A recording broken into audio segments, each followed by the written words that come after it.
आगे चलते हैं। ये बड़ा इंटरेस्टिंग एक चीज़ है कि पाकिस्तान की टेक्सटाइल इंडस्ट्री जो है वो हिंदुस्तान और यूरोपियन यूनियन के दरमियान जो फ्री ट्रेड एक एग्रीमेंट हो रहा है, जिसको नरेंद्र मोदी ने और जो यूरोप की रिप्रेजेंटेटिव हैं उन्होंने उससे मदर ऑफ ऑल डील्स करार दिया है, उससे पाकिस्तान के टेक्सटाइल एक्सपोर्टर्स जो हैं वो बड़े सख्त परेशान। वो कहते हैं उनकी हमारी तो बेबी मर गई, हम यतीम हो गए और हमें हुकूमत की मदद की ज़रूरत। ये क्या मामला है? इनको क्यों इतनी तकलीफ़ हो रही है? इनको इतनी तकलीफ हो रही है, वो कह रहे हैं कि जी हमारे पास जीएसपी प्लस है, हमारी ज़ीरो रेटेड हमारी गुड्स जो हैं वो यूरोप के अंदर जाती हैं, टेक्सटाइल गुड्स, तो हमारे एक्सपोर्ट्स जो है वो 6.2 बिलियन डॉलर की हैं। हिंदुस्तान जो है उसके पास जीएसपी है, पाकिस्तान के पास जीएसपी प्लस है। तो जीएसपी का मतलब है कि हिंदुस्तान 8 से 12% उसकी गुड्स के ऊपर ड्यूटी लगती है, लेकिन उनकी अभी भी एक्सपोर्ट जो है बावजूद महंगी होने के वो 5.6 बिलियन या 7 बिलियन की, फ़र्क को ख़ास नहीं।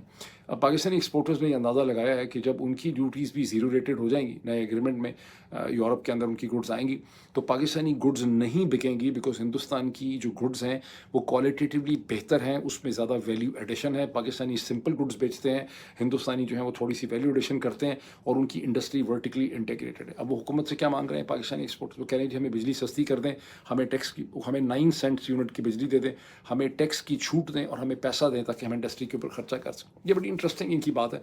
पाकिस्तानी एक्सपोर्टर्स जो हैं ये एप्टमा के गुज़िश्ता 50 बरस से ये बार बार पाकिस्तान की करेंसी को भी डीवैल्यू करते हैं। कहते हैं हमारी करेंसी डीवैल्यू कर देंगे रुपए को तो फिर हम एक्सपोर्ट्स हमारी जो है बढ़ जाएंगी, हमारी गुड्स ज़्यादा कंपेटिटिव हो जाएंगी वर्ल्ड वाइड। और उसकी डाउन साइड कौन पे करता है? इनकी जेब में बेहतर पैसे आ जाते हैं, पाकिस्तान की हुकूमत को दिखाने के लिए फॉरेन एक्सचेंज मिल जाता है, और पाकिस्तान का कॉमन आदमी जिसकी तमाम चीज़ें इंक्रीजिंगली इम्पोर्टेड होती हैं, उसकी कारें, उसकी मोटरसाइकिल की गुड्स, उसकी डिफरेंट चीज़ें, कागज़, उसका सब इम्पोर्टेड होता है, उसकी जो एबिलिटी टू परचेज थिंग्स है वो कम से कम होती चली जाती है। मुझे नहीं पता अब इस वक्त पाकिस्तान में एक होंडा की या एक सिविक की या एक सुजुकी गाड़ी की क्या कीमत है, लेकिन जब मैं था पाकिस्तान में भी तो ये कीमतें इनकी पता नहीं 40-40 लाख तक पहुंची हुई थी, 50-50 लाख तक इनकी पहुंच गई। तो आई डोंट नो कि इस वक्त की घटिया घटिया गाड़ियाँ जो पाकिस्तान में बिकती हैं, जिनको अमेरिका के अंदर सफाई करने वाले चलाते हैं, जो सस्ती तरीन गाड़ियाँ हैं, ये टोयोटा, ये होंडा, ये इस किस्म की गाड़ियाँ, ये इस वक्त पाकिस्तान में कितने की मिल रही हैं?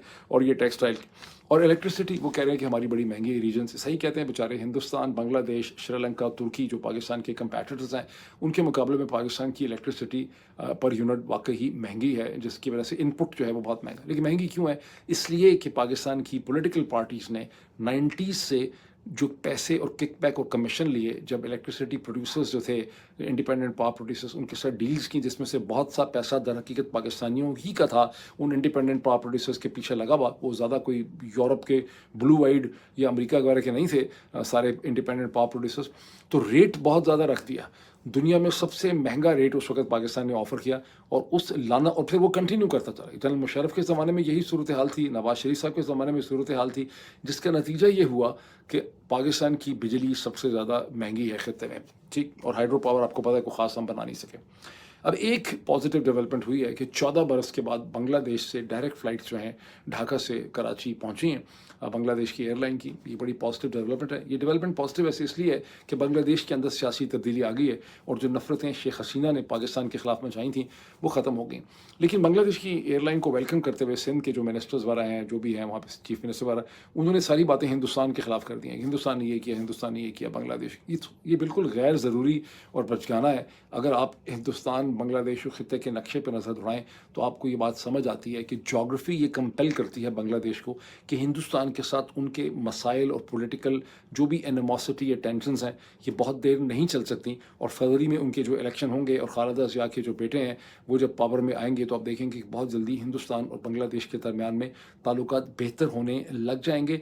हमें ज़रूरत यह है कि हम अपने ताल्लुकात को बेहतर बनाएं, इंडिया एंटी इंडिया फैक्टर के ऊपर खेलने की कोशिश ना करें, बल्कि ये देखें कि हमारे से क्या गलतियां हुई हैं।